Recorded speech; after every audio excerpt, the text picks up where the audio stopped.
Hello, class. I hope that lesson on the Empire of Dust did not shake you too harshly. You need not fret. The lands of the Ammonite Empire are quite far from here, and if they make any great moves, I'm sure the other factions will stop them. Hopefully. Anyway, for today's lesson, we will speak of a faction that has much more twisted plans for our world, if such beings are capable of anything like planning. This class, we will speak of the Night Stalkers.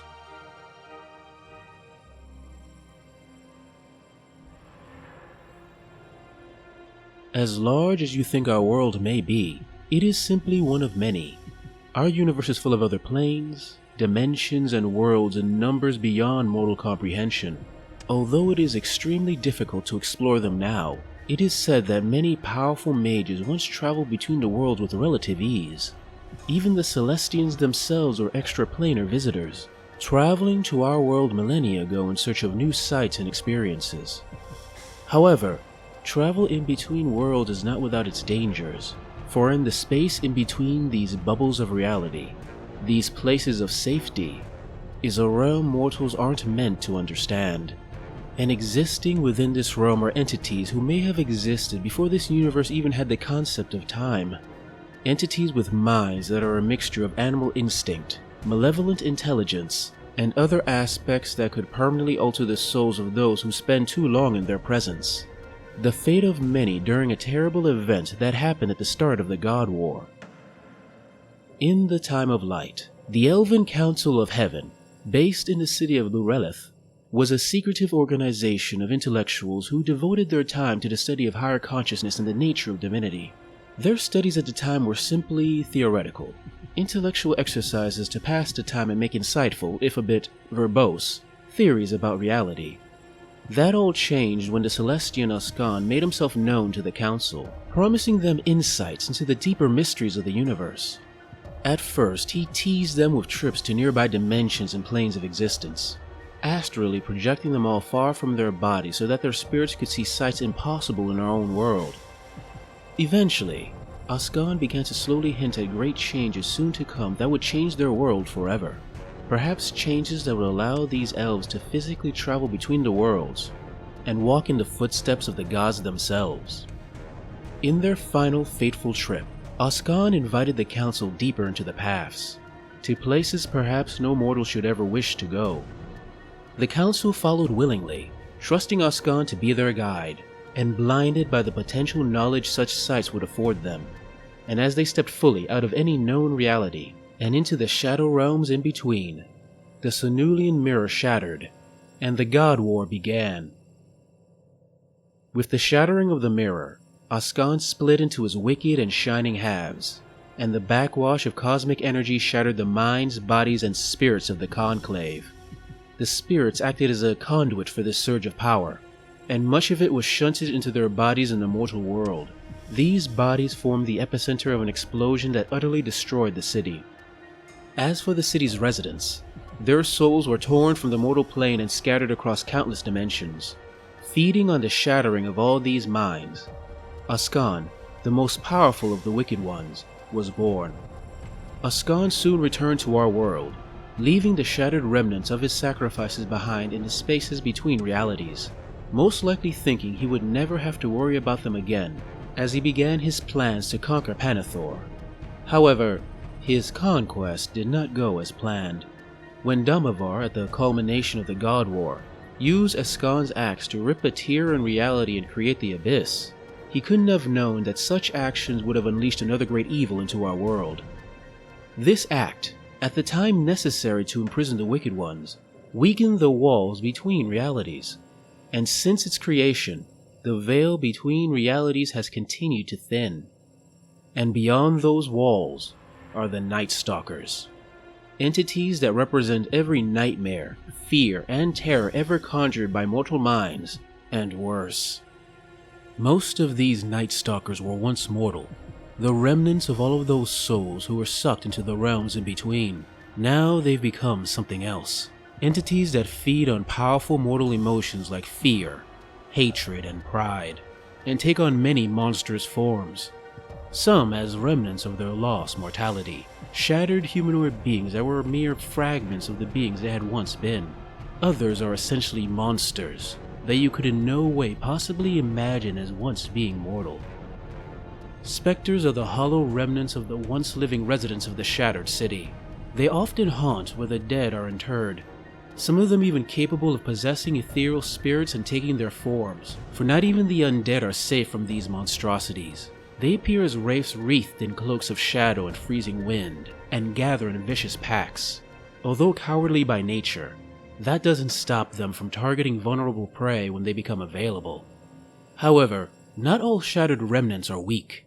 The Banshee is the remnant of an elven mage queen. It screeches its rage and bitterness across the battlefield in a wail that hits their foes like a physical force. Needlefangs are more living shadow than anything else, an amorphous blob that can pour through keyholes and underneath doors, and reform as a black tide of crawling, skittering black ooze and teeth. Scarecrows are zombie-like in their motions and numbers, shuffling forward as a great horde to overwhelm the enemy. The only real difference is their attire. Each one is dressed as a farmer, and wields farmer's tools. Why they appear this way is unknown, and I've known a few fellow scholars who have dived too deeply into that mystery, and have become a tad bit, insane. Phantoms appear as cloaked, floating bodies with partially hooded heads that reveal glimpses of the screaming and bloody skulls of people trapped between worlds. They can occasionally drag their victims into their shadow forms beneath their cloaks, and what happens to those victims afterwards is still unknown. Reapers are beings with wicked-looking clawed limbs and scythes that stalk the dreams of those who abhor violence, torture, or pain. They become hell-bent on delivering those horrors on those it will affect most. Groups of them are known to chase down those who lose their nerve on the battlefield. The runner's broken spirits delicious treats for these vicious monsters. The cruelest and most powerful of these reapers are the Reaper Soul Drinkers. They have an all-consuming need to feed on pain and fear, and are powerful enough to consume their victim's soul entirely. Apparently, the terror and torment the soul feels as it's led into oblivion is said to be invigorating to the beast. Butchers appear as horrific hybrids of ogre, golem, and squid. There is nothing subtle about a butcher, and as the name implies, they enjoy laying to the enemy as brutally efficient killers. Butcher flesh rippers, the most powerful of their kind, are slaughter incarnate. They target anything in eyesight, and attack in what can only be described as an orgy of violence. These gory acts fuel the rage of other nearby butchers, somehow driving them into an even more violent frenzy. Setting aside ghastly mounts whose 6 demonic hooves burn with a cold blue fire, soul flayers run down foes in a brutal charge. They can also summon icy winds to freeze these victims solid, while keeping their minds alive and fresh for later. Doppelgangers take on the appearance of the enemy, and sneak into their ranks to sow distrust. For them, there is no greater delight than replacing the loyalty and faith between soldiers with fear and paranoia. When forced to fight, these faceless and silent foes can slowly mimic the appearance and fighting style of their opponent.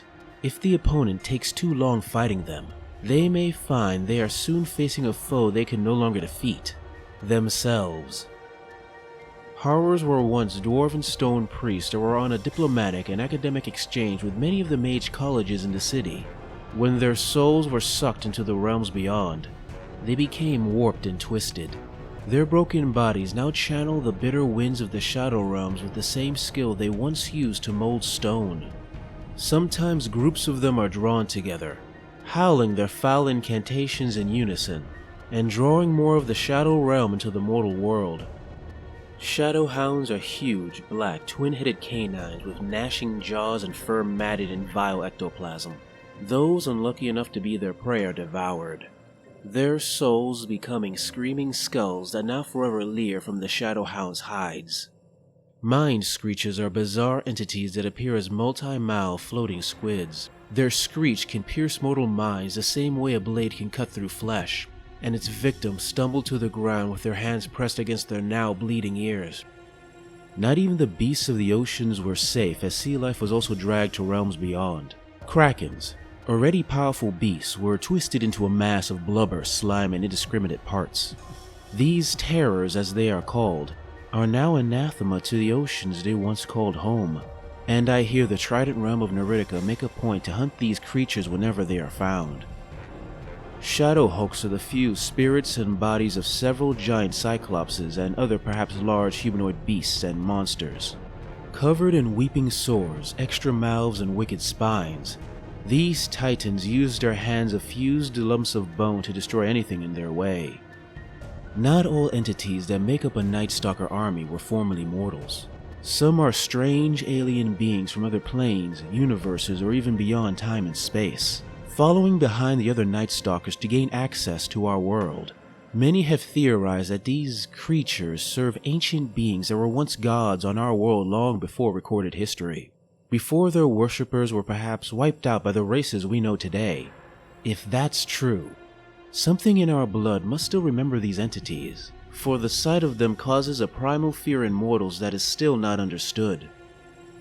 These entities take many forms, such as void stalkers that can coalesce into whatever mismatched shape will best sate their voracious appetites, or planar apparitions who flicker in and out of reality, and act as erratic conduits for the dark energy of the shadow realms beyond the abyss. But the one creature you will most likely see are the Fiends. These fiends, and the most powerful of their kind, the Dread Fiend, feed on hatred and jealousy. They are drawn by those who plot and scheme and spin lies. Over time, the fiends slowly plague these tricksters and manipulators until they are all but consumed by fear of failure. And at their lowest point, the fiend is capable of slipping through the smallest rips in reality to finally grasp and consume their prey. And before you say it, despite the nature of their prey, this isn't a good thing, for the fiends are messy eaters, and will harm many other victims before finally reaching their preferred meal. Although Night Stalkers are not creatures of the abyss, and thus are not under the control of the Wicked Ones, they are still tied to it, dependent on the energies of the abyss to further weaken the barriers between worlds, which is why whenever the Wicked Ones lead their legions to war, the Night Stalkers are never far behind. The extraplanar entities taking advantage of the upsurge of abyssal energy to come into our world and cause quite a bit of havoc. Havoc that the Wicked Ones are more than willing to exploit. However, whether through ignorance or more likely arrogance, the Wicked Ones' exploitation allows for a potential threat to our world that not even they may have the power to stop. For you see, with every visit to our world, the Night Stalkers ingrain themselves deeper into mortal minds. The fear and terror they induce leaving a corruption that makes it just a little easier for them to slip into the cracks in reality. Many would call this accidental, for the Night Stalkers, as a whole, don't seem capable of planning. They're more like animals, led by the most powerful of their kind like wolves in a pack. But it has been noted that they always seem to go for the most ideal targets, the best locations to cause the most terror to the greatest number of victims. You could argue this is instinctual, that they simply go to where they could get the most food. But I can't help but feel that there is a deeper plan at work, that maybe in the realms between, there are ancient, malevolent entities waiting patiently to reclaim the world they once ruled in times long past. What is known for sure is that if a solution is not found, one day the Night Stalkers will no longer need the energies of the Abyss to enter our world. And if that happens, no force on Panathor may be able to stop them. Well, class, these last 3 lessons have been rather depressing. How about we continue on a bit of a higher note? Next class, let's discuss a new force on our world that may be a spark of hope in these dark times. Next class, we will discuss the Northern Alliance.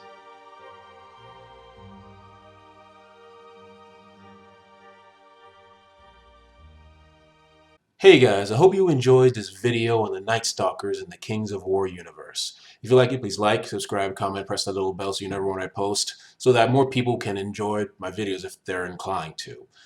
And if you really like it, and if you're inclined, please send a little money my way through my Ko-fi or my Patreon account. The extra money gives me the time I need to work on these stories I love. Anyway, thanks for listening/watching, and see you next time.